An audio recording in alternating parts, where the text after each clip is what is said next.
Welcome back. Well, earlier this week, NBA star Kevin Love revealed his struggle with panic attacks. And as we were talking about it around the table, Carson, you shared your own story and experience with anxiety. Unexpectedly, too. I just started talking about, inspired by that Kevin Love story. It's something that I can't change about myself. In fact, it's okay. I've learned to embrace it. And hopefully, by just being honest and maybe opening up, it'll inspire others to do the same. Looking back on my life, I was a worrywart kid.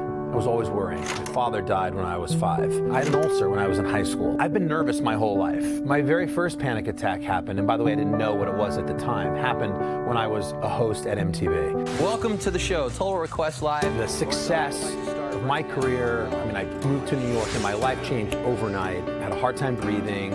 I was terrified for no apparent reason. At times, I feel like there's a saber-toothed tiger right here, and it is going to kill me, attack me, and bite my head off. I'm scared as if that's really happening. You feel like you're dying. In fact, I went to the hospital, and the first thing you put it on, I got leads on my chest. I'm like, my heart's going to stop. I'm gonna have a heart attack. And of course, what happens is you're perfectly fine.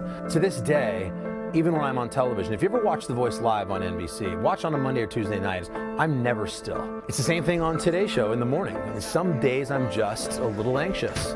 And you'll see me. You could be able to tell. You'll see me, I'm fidgeting. People think, they hear, oh, he's anxiety, he's on high pressure life, they're on television. It has nothing to do with that. I've had heightened anxiety and mild panic attacks at the playground with my own children and wife there, and the feeling was so gripping, so terrifying that I literally had to leave and excuse myself. I've done relaxing things like I rode my motorcycle across the country to find some relaxing time and had, panic-stricken moments in that. This is the way I was born. This is the way I'm hardwired. This is kind of the downside of the way God made me, and there's a tremendous upside as well. I'm very sensitive.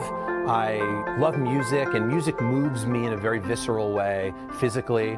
So I get the chills when I hear, certain music, definitely like soul music. When I'm with my family and it's a euphoric moment, those things resonate to me very, very deeply. And that's a beautiful thing because I feel so much love and empathy and compassion. And that's just the flip side to a lot of the anxiety. I don't walk around every day, a nervous wreck. I don't want people to watch this and think like, are you okay? Are you freaking out right now? It's like, no, I'm good. They'll watch this piece and go, well, how do you fix himself? How do you fix it? Because we live in that world where, what do you take? I'll take that too. It's not that simple. What helped me was talking to a friend once who said, everything you're experiencing, I have too. You have anxiety. You should go talk to somebody about it. And I'm like, it's a thing? Anxiety's a thing? I thought it was like stress, like not really a thing. I opted for a cognitive therapist, somebody who really teaches you kind of about anxiety, the model of it, and offers you tools on how to kind of, work through it. So the muscle retention, relaxation really helps me. I'll do one now. This will actually help me because I'm nervous doing this interview. So I'm gonna clench my fists and my arms and my biceps as hard as I can, like I'm lifting a weight. Wow, that felt great, like an ocean of relaxation. I really wear the way I am like a badge of honor. This is who I am, and I'm proud of it. I may be a little anxious, but I know I'm gonna be okay.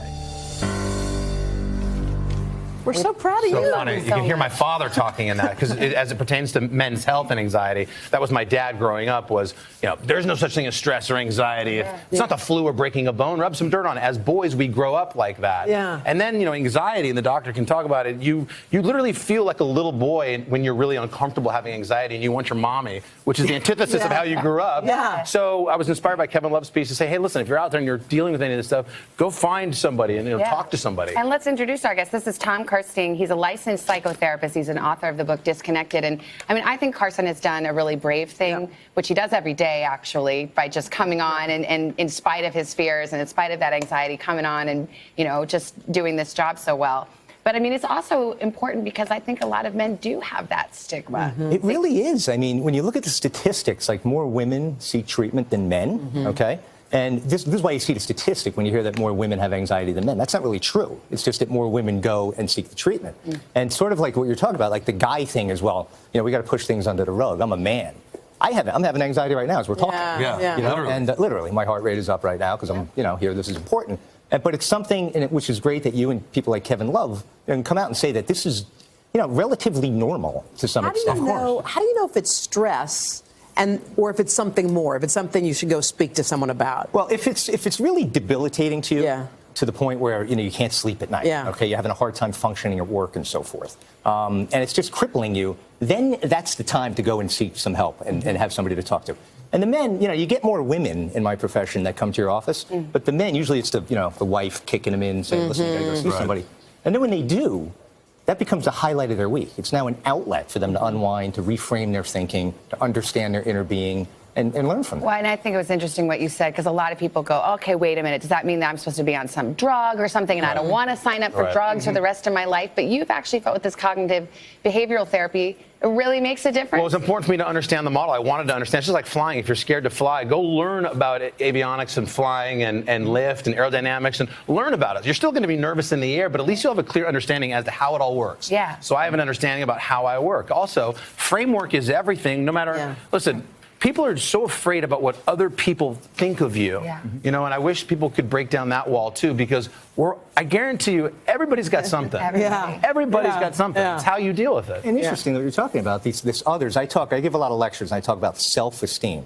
And what's the important word there? Self. Yet many people in our society nowadays are trying to extract attention from the outside world to fill themselves up, and it doesn't work that way. We've got to go inside ourselves and unfold what lies deep within ourselves. Carson, that was terrific, by the way. Happy to do it. Such a good I wish I could open up a phone line. I would take all the calls. Happy to help. That's what the Orange Room is for. I hope people do, share. And a lot of people have shared with Carson, and I think it makes a big, big difference. We want to put more information on our website. Look at this. Somebody tweeted, I never knew there was a name for how I feel. Thanks for sharing, Carson, and help me not feel alone in my I'm with suffering. you. I'm right there with you, Marcy. We all are. All right. Hello, Today fans. Thanks for checking out our YouTube channel. Subscribe by clicking that button down there and click on any of the videos over here to watch the latest interviews, show highlights, and digital exclusives.